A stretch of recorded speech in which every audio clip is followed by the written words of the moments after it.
The two-month-long battle between Croats and Muslims in the southern Bosnian city of Mostar has taken on a new intensity in recent days. These pictures, taken last week of the Croatian forces, the HVO, show the house-to-house nature of the fighting. Over the past 2 days, the Croatians have pushed back in a surprise assault. The Muslims are in fact completely surrounded by Croatian-held territory. Before the war, the population of Mostar was evenly split between the two communities. But now the Bosnian Croats have declared a mini-state called Herzegovina and want to make Mostar its capital. The city is now divided in two, and Muslims living in the Croat-controlled area have been trying to leave in increasing numbers. The UN has said hundreds of Muslim civilians have been detained by Croatian militias in the past few days. It's also claimed that these militias are being reinforced by soldiers from the Croatian regular army crossing into Bosnia. That claim has been denied. The Croatian Defence Council was the first defence organ to form in Bosnia and Herzegovina in regard to Serbian aggression. It has helped arm the Muslim army when we were allies fighting against the Serbs, and we are in a position to maintain a defensive war, and we don't need the help of the Croatian army. But there's little doubt that the Bosnian Croats do get support from Zagreb. I think from time to time there have been units of the regular Croatian army in Herzegovina. This is the Mostar area, which is overwhelmingly Croatian. They've certainly been supplying arms. I mean, where else would they get their equipment from but from Croatia?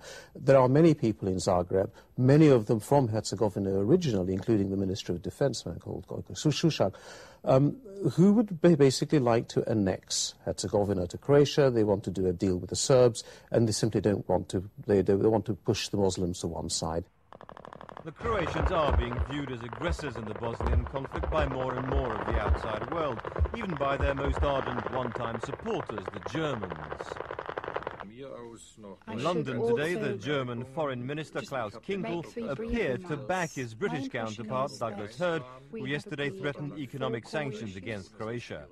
We, the Europeans, are very closely observing the way in which Croatia was acting on the issues of the region in which it is involved, especially in what way it is acting at the Geneva Conference, and that indeed the question of sanctions had already been in our minds, on our minds. The destroyed bridge at Maslenica has now become the focal point of new tensions between Croatia and Serbia, threatening a resumption of a war between those two countries. Last January, the Croats broke a ceasefire agreement and pushed the Serbs out of the area. Next Sunday, President Tudjman of Croatia is due to open a temporary pontoon bridge on the site. The Croatian Serbs say if it does so, they'll shell the area. The road linking the north and south of Croatia relies on the restoration of the Maslenica bridge.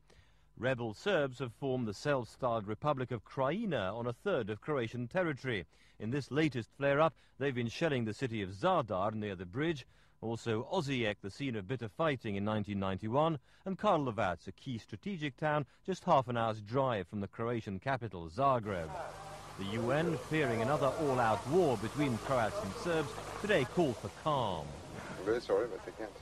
We are asking, and we are asking in all capitals to which we have access, and other places, that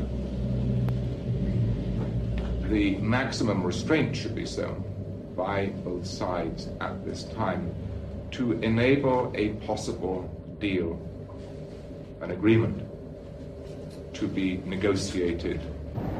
The only piece of good news for the UN today was the arrival of 3 of its diesel tankers in Sarajevo after a 2-week-long delay. The fuel will provide electricity for hospitals, and the only bakery is still working, and will run generators to restore water to about 1/7 of the city's population.